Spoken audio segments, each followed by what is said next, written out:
I'm Naomi, 25, and my father disappeared years ago. I discovered a flash drive exposing a secret project called Eden. With threats, lies, and betrayals all around me, I refuse to back down. I will uncover the truth and finish what my father started, no matter the danger. Before we begin, don't forget to subscribe. Get ready for real emotional and thrilling stories from Black adults that will keep you hooked till the end. They say time heals everything. But I've learned that some wounds don't fade, they just learn to hide beneath your smile. My name is Naomi Carter. I'm 25 years old and I live in a small one-bedroom apartment in Atlanta. Most mornings start the same way, the smell of burnt toast, the distant sound of traffic, and the echo of silence that fills the spaces where laughter used to live. I've gotten good at pretending everything's fine, especially at my job. I work as a social worker for a community outreach program. My job is to help other people fix their broken families, calm their pain, and find hope again. But I guess no one realizes how ironic that is. Because my own life has been cracked down the middle since the night my father disappeared. It's been 18 years. 18 long years since my dad, Michael Carter, walked out of our house on a stormy night and never came back. They said it was an accident, that his car must have gone off the bridge. But no one ever found the car. Or his body. After a while, everyone stopped asking questions. Everyone except me. My mother, Evelyn, rebuilt her life. She learned to move on, to smile again, to forget. But I couldn't. Every time I looked at the old photo of Dad and me, his arm around me, that same smile we both had, I felt like he was still out there, waiting for me to find him. That morning, the air felt heavier than usual. I woke up with a pounding headache, probably from staying up too late reading old case files. The coffee maker sputtered, refusing to cooperate, so I just poured whatever came out into my chipped white mug. I glanced at the clock, 7:46 a.m. I was late again. Perfect, I muttered to myself, grabbing my keys and bag. As I reached for my phone, it buzzed in my hand, an unknown number flashing across the screen. Normally, I would have ignored it, but something instinct maybe told me to answer. Hello? Is this Miss Naomi Carter? The voice was deep, calm, and official. Yes, who's speaking? This is Detective Miles from the Atlanta Police Department. We've come across something. Something related to your father. My breath caught in my throat. My father? Yes, ma'am. I understand it's been some time, but we believe we've found his vehicle. For a second, I couldn't speak. The words didn't feel real, they felt like someone else's story. His car? I whispered. Double quotes, yes. We'd like you to come down to the station to identify a few personal items. My fingers tightened around the phone. I could hear the blood rushing in my ears, a strange ringing that drowned out everything else. I'll be there, I said quickly. Just tell me where. The call ended and I stood there motionless. The apartment around me seemed frozen, the coffee steam still rising, the sunlight creeping through the blinds, dust floating in the air. 18 years of silence, and now this. I drove to the station in a haze, barely noticing the streets I'd driven 100 times before. My heart pounded like a drum. Part of me didn't want to believe it, because if they found his car, it meant he really was gone.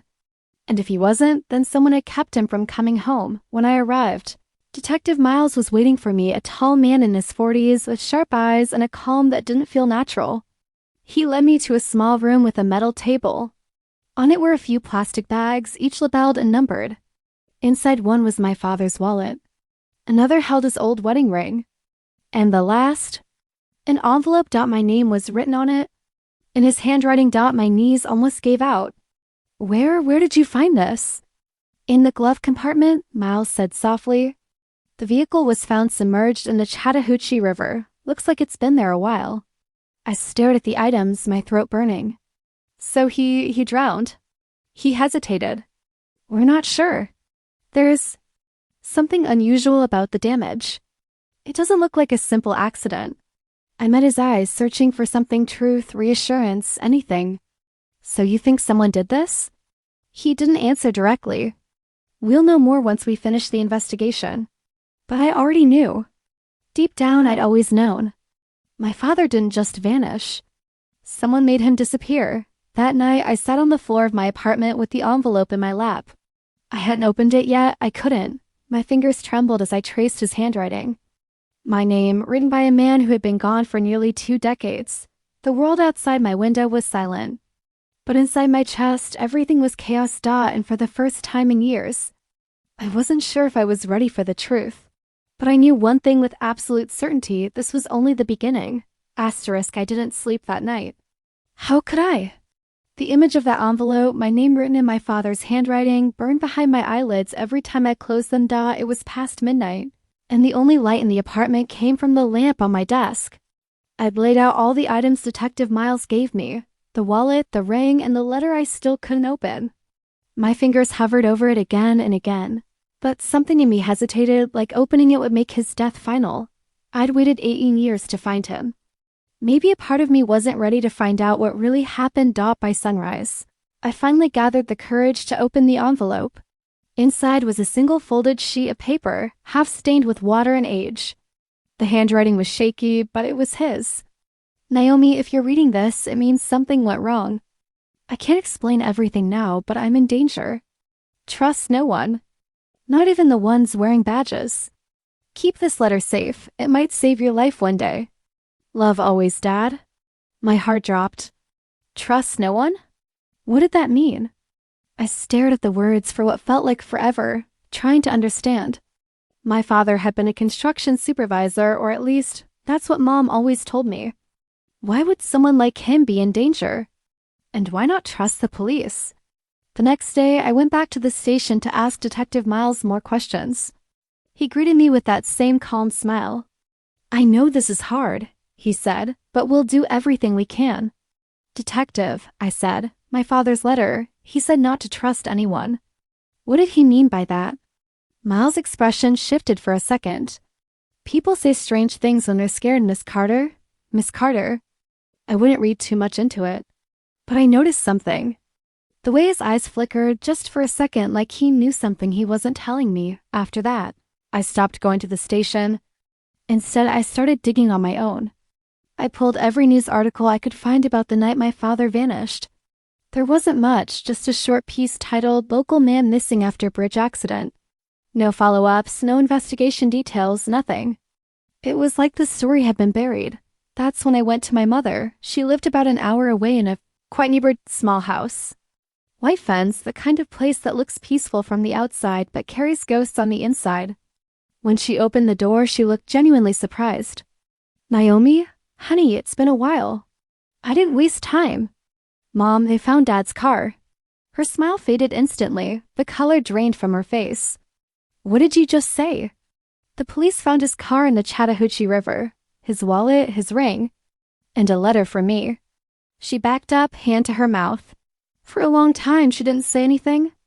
Then she whispered, "You shouldn't have gone looking." What are you talking about? I asked. Don't you want to know what really happened? Tears filled her eyes. Naomi, your father wasn't who you think he was. Her words hit me like a slap. What does that mean? She hesitated, then reached for a box on the top shelf of her closet. Inside were old photos, not family pictures, but grainy shots of my father with 2 other men. They weren't friends. They looked like agents or officers, all wearing suits, all serious. He was working with some people, she said quietly. He told me it was temporary. But one night, he came home terrified. He said he'd seen something he shouldn't have. And the next day, he was gone. I felt dizzy. You're saying Dad was involved in something criminal? She shook her head. No, he was trying to expose something. I think he got too close to the truth. I sat down on the couch, my hands shaking. Why didn't you ever tell me? Because I wanted to keep you safe, she said, her voice cracking. Whoever did this, they're still out there. Promise me, Naomi, promise me you won't dig any deeper. But I couldn't make that promise. Because now I knew my father didn't die in an accident. He was silenced out as I drove home that night. The world outside seemed colder, darker. The city lights blurred against the windshield as my mind spun with questions. Who were those men in the photo? What secret had my father uncovered? When I reached my building, I noticed something strange. A single white rose was lying on my doorstep. No note. No explanation. Just a flower. My father used to give me white roses when I was little. He said they meant truth, but this one didn't feel like the truth. It felt like a warning, and deep down I knew someone was watching me. The white rose sat on my doorstep like a ghost from my past. It looked so delicate, pure and harmless, yet something about it made my skin crawled out. My father used to leave roses like that for me every Sunday morning. He'd put them in a glass of water by my breakfast plate and say, "A white rose for my brave girl." But this time he wasn't here. And whoever left it didn't do it out of love. I stood there for a long moment, staring at it, my heart thudding against my ribs. The hallway was quiet, too quiet. I looked around, half expecting to see someone watching me, but there was no one. Just the hum of the elevator and the flickering light at the end of the corridor. I bent down slowly, picked up the rose, and noticed something strange, a faint scent of my father's old cologne. It was the same woody smell I remembered from childhood, the one that used to linger on his jackets when he hugged me goodnight. For a second, I almost cried. Then fear replaced nostalgia. How would anyone know that scent? I locked the door behind me, double-checking every latch. My apartment suddenly felt smaller, darker. I placed the rose on the kitchen counter and sat down, trying to steady my breathing. Maybe it was just a coincidence, I told myself. Maybe someone dropped it. But my gut said otherwise. When my phone buzzed, I nearly jumped out of my seat. It was a text, no name, just an unknown number. "You should have left the past buried, Naomi." My stomach dropped. My hand shook so hard I nearly dropped the phone. I read it again. And again. It didn't make sense. How would they know I'd started looking into my father's disappearance? The first person I thought of was Detective Miles, but he told me not to worry, not to read too much into it. Now I couldn't stop wondering if that calm tone of his wasn't comfort. Buddha warning, I tried calling him, but it went straight to voicemail. That's when I noticed the front window. It was slightly open, I was sure. I'd closed it that morning. A chill ran down my spine. Slowly, I approached it. The blinds swayed gently in the wind, and outside, the city looked almost peaceful, unaware of the storm brewing inside me. Then I saw it. Across the street, parked just beyond the light of the lamppost, was a black SUV. Its windows were tinted. The engine running, I couldn't see who was inside. But I could feel it. Someone was watching me. I stepped back from the window and turned off all the lights, heart pounding in my chest. My breathing became shallow. "Okay," I whispered to myself. "You're not crazy. You're not imagining this." But part of me wasn't so sure. After a few minutes, I peeked again. The SUV was gone. That night, I barely slept. Every creak in the apartment made me jump. Every shadow on the wall felt like it was moving closer. I kept the lights on until dawn. When morning finally came, I felt like I hadn't closed my eyes at all. I tried to distract myself with work, but my mind was still trapped in that apartment. Replaying every sound, every moment. By afternoon, I decided to visit my friend Femi, the only person I trusted completely. We'd gone to college together, and he'd been like the brother I never had. He opened the door and took one look at me. "Naomi, you look like you've seen a ghost." "Maybe I have," I said quietly, handing him my phone. He read the text, his eyes narrowing. "You think someone's threatening you?" I don't know what to think anymore. Someone left a rose at my door. My window was open. And that car. Did you tell the police? I hesitated. No, I don't trust them. He frowned. You think it's connected to your dad? Yes, and whoever sent that message knows what I found. Femi leaned back, rubbing his chin. You need protection, Naomi. Stay here tonight. I'll check your place myself tomorrow. For the first time in days, I felt a little safer. We spent the evening watching old shows, pretending everything was normal. But deep down, I knew it wasn't. Later, as I tried to sleep on his couch, I scrolled through my phone, staring at that message. I noticed something odd. The timestamp. The message had been sent 2 minutes before I found the rose. Whoever did it had been watching me. They knew exactly when I came home. My pulse quickened, and I sat up, staring at the dark window across the room. Outside, the city lights flickered like dying stars. I didn't know who they were or what they wanted, but one thing was clear. They didn't want me to find the truth, and that only made me want it more. Asterisk. When I woke up on Femi's couch the next morning, the world outside felt strangely quiet, too quiet for a city that never slept. I sat up slowly, my neck stiff, my thoughts heavier than ever. Femi was already gone to work, but he'd left me a note. Don't go back alone. Wait for me. We'll check your apartment together. I smiled weakly at his neat handwriting, then looked at my phone. No new messages. No missed calls. Just that one text from last night, still burning on my screen like a scar. You should have left the past buried. But the past was the only thing I couldn't bury. I packed my things and decided to visit someone else. The one person who might have answers about my father. My mother, she lived on the quiet side of the city, in the old townhouse she refused to sell even after Dad vanished. I hadn't seen her much lately. Every time I brought up his name, she'd shut down or change the subject. But not today. Today, I needed the truth, even if it hurt. When I arrived, she opened the door slowly, her expression tense. Naomi, you should have called. I needed to see you, I said softly.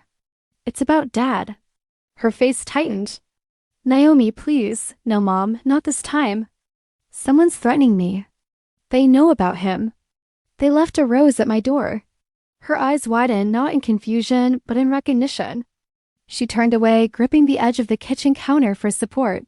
Mom, I said, my voice trembling, what aren't you telling me? For a long time, she didn't speak. The only sound was the ticking of the clock and the faint hum of the refrigerator. Then she said quietly, I thought they'd stopped watching. I froze. They? Who's they? She turned to face me, her eyes filled with something between fear and guilt. Your father wasn't who you think he was, Naomi. He worked for the government not just as an investigator, but undercover. There were people he exposed. Dangerous people. When he disappeared, it wasn't an accident. I felt the air leave my lungs. You knew? I tried to protect you, she whispered. They told me if I stayed silent, you'd be safe. My voice cracked. Safe? Mom, someone broke into my apartment. Someone's following me. She covered her face with trembling hands. Oh God, it's starting again. I took a step closer. You have to tell me everything. What did Dad find? She shook her head. There was a file. He called it the Eden Project. Said it was proof that people inside the department were laundering money and framing innocent officers. He was going to go public, but then he vanished. The words echoed in my mind like thunder. The Eden Project. I never heard that before. Where's the file now? I asked. I don't know, she said. The night before he disappeared, he gave me a key. Told me to hide it somewhere safe. I'd buried it in the backyard. But when I checked years later, it was gone. Someone took it? She nodded, tears in her eyes. Maybe one of them. Maybe someone close to us.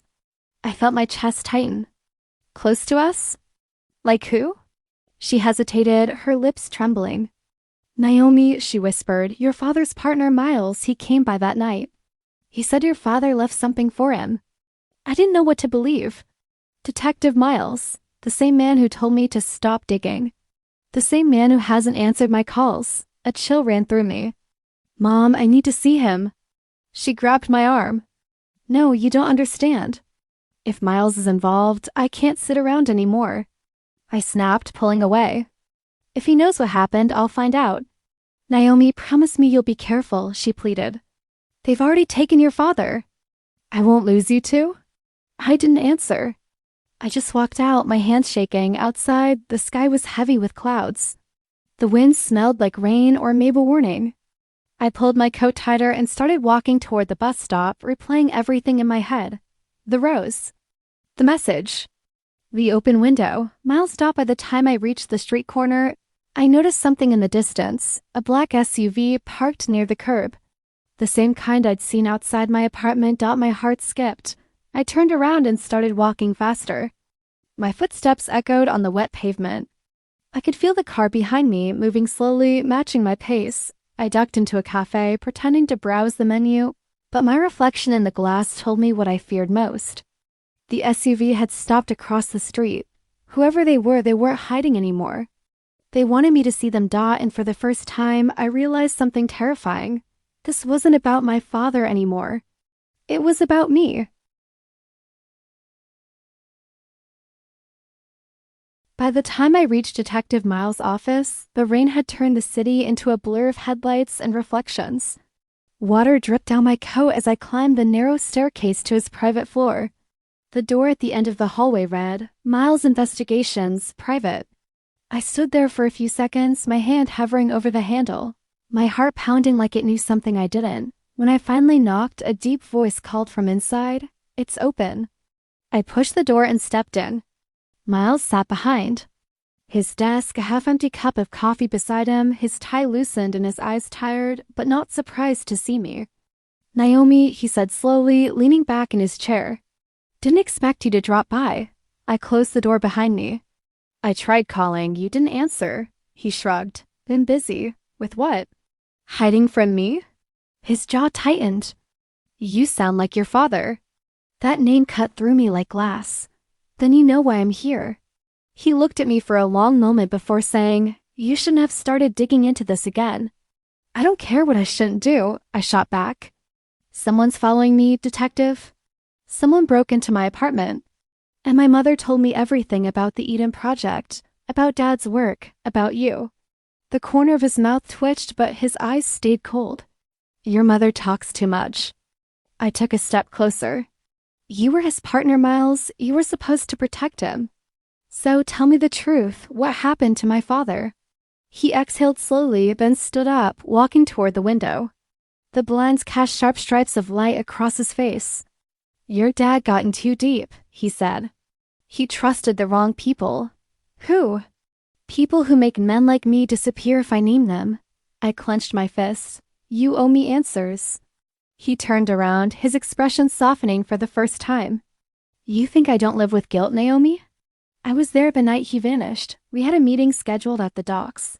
He said he found proof, documents, names, money transfers. But when I got there, his car was empty. The driver's Durapens. His phone smashed on the ground. I felt a wave of nausea. And you just walked away? I tried to find him. Miles snapped, his voice cracking. But they were already there. Men in black SUVs, no badges, no plates. I barely made it out alive. His eyes flicked toward the window, scanning the street below, the same cautious look I'd seen in my mother's eyes. You think they're still watching me? I asked quietly. He nodded. And now they're watching you.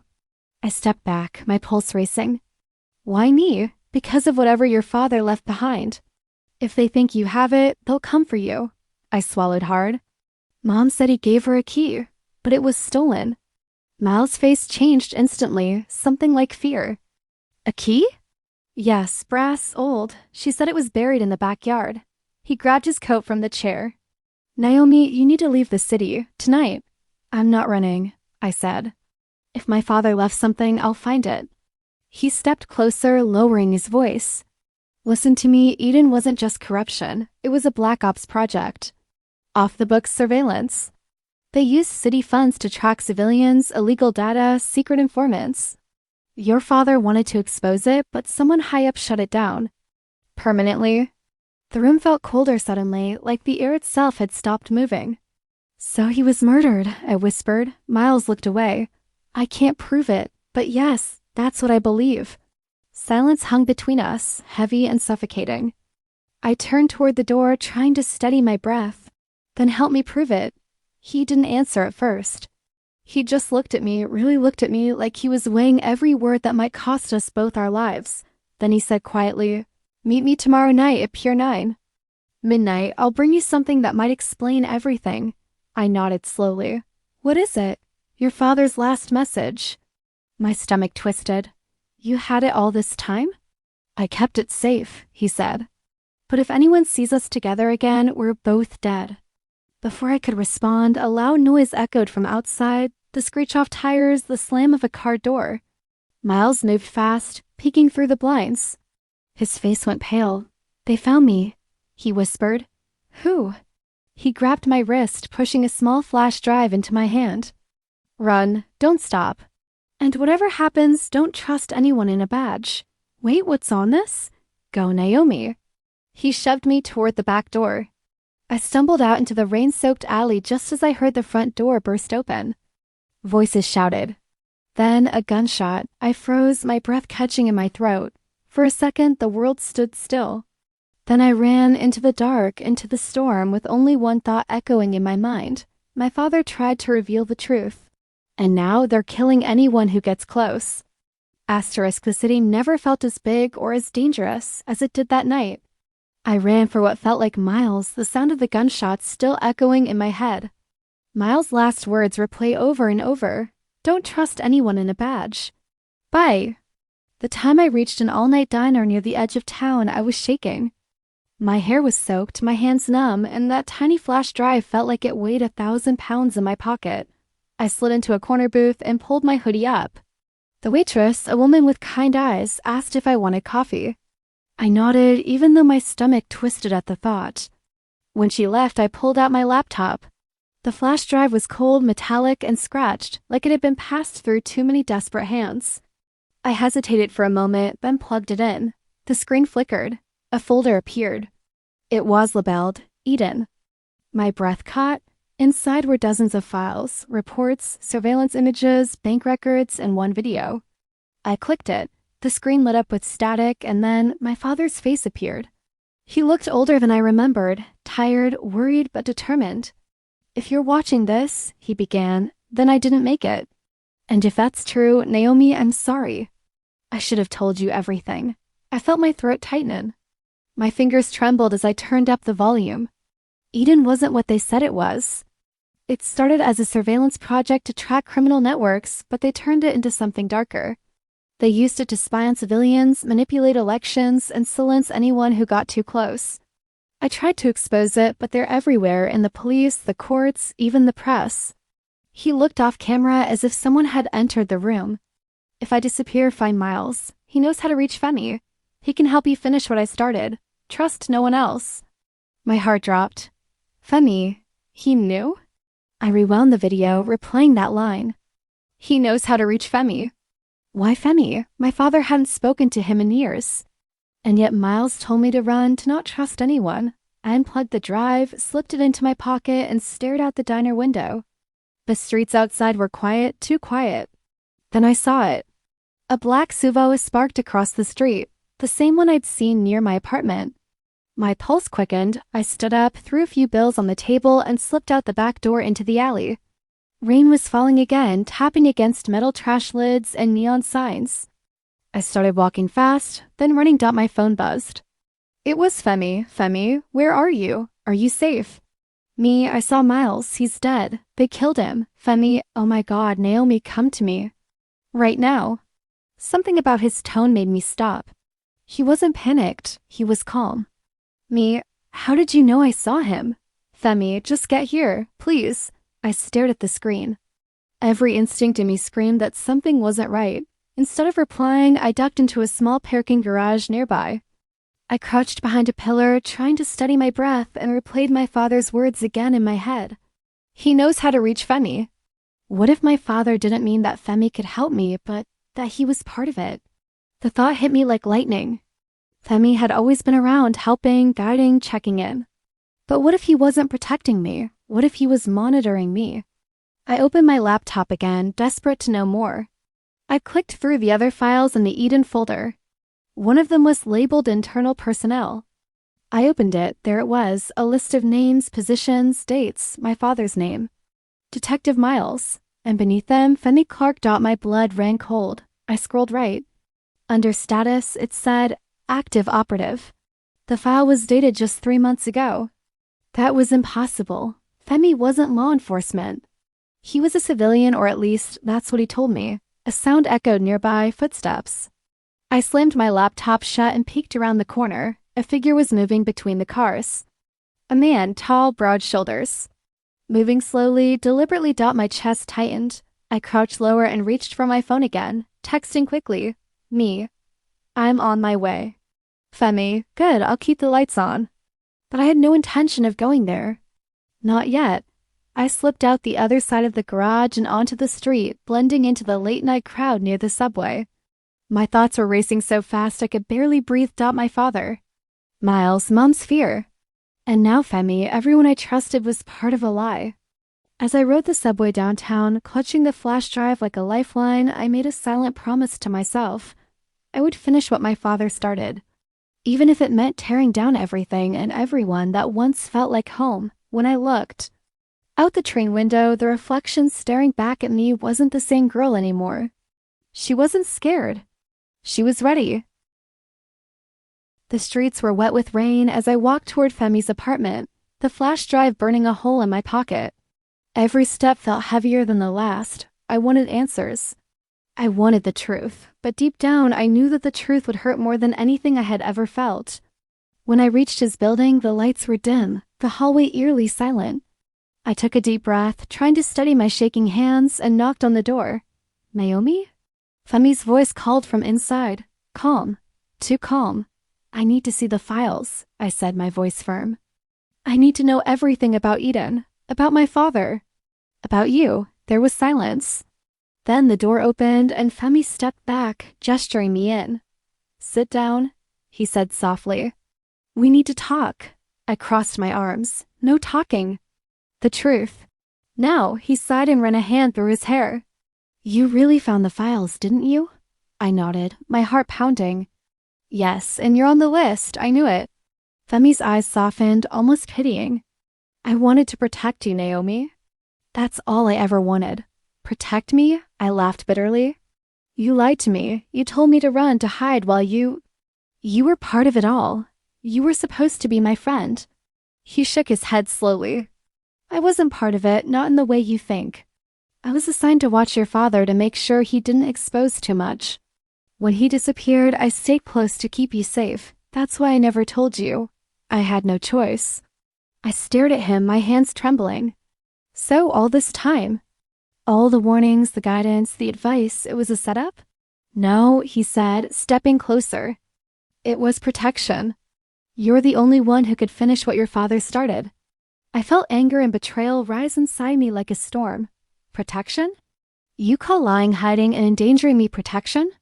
Femi reached into his pocket and pulled out a second flash drive. I have everything. Names, dates, and proof of who was behind Eden. But if you take it, if anyone sees it, they'll come after you. And me. I took a step back, holding both drives tightly. Then why give it to me? Because your father trusted you, he said, voice shaking. And so do I. I can't keep hiding anymore. It's time you decide what to do with this. The room was quiet. The only sound was the rain hitting the window. I looked at him, and for a moment I saw the Femi I knew, the friend, the brother, the protector. And then I saw the truth. Everything I believed in, everything I had trusted had been a lie. I clenched my jaw. I trusted you, and you used me. He flinched. I didn't use you. Don't lie. I shouted. My father's gone. Miles is dead, and you kept me in the dark, waiting for me to stumble into this mess. He didn't respond. I took a deep breath, forcing myself to calm down. I had a choice. I could walk away, hand over the drives, and live my life in fear. Or I could step into the storm my father had left behind, finish what he started, and bring the people responsible to justice. I chose the storm. I'm taking these, I said, holding up both flash drives. And I'm finishing it, no matter what. Femi nodded slowly, finally letting go of the tension that had been in his shoulders for years. Then you're ready, he whispered. I looked at him one last time. If I fail. If they come for me, they won't, he said firmly. Because this time, you're not alone. I slipped the drives into my bag and walked toward the door. Every step felt lighter and heavier at the same time. Lighter because I finally had a plan. Heavier because I knew the danger I was walking into. As I stepped out into the night, the rain soaking my hair and clothes, I looked up at the city skyline. The same city that had hidden my father's secrets, that had swallowed up the truth for decades. I clenched my fists and whispered to myself, this ends now. And in that moment, I understood something my father had known all along. Courage wasn't the absence of fear. Courage was walking into the storm, even when the storm might destroy you. I felt the weight of the drives in my bag, but it didn't matter. I was ready because tonight I became the storm, and nothing, no lie, no betrayal, no danger would stop me from finding the truth. Asterisk powerful final line for impact. Because tonight I became the storm. This ending is suspenseful, emotional, and gives a strong sense of Naomi's transformation from a scared young woman into a determined force seeking justice.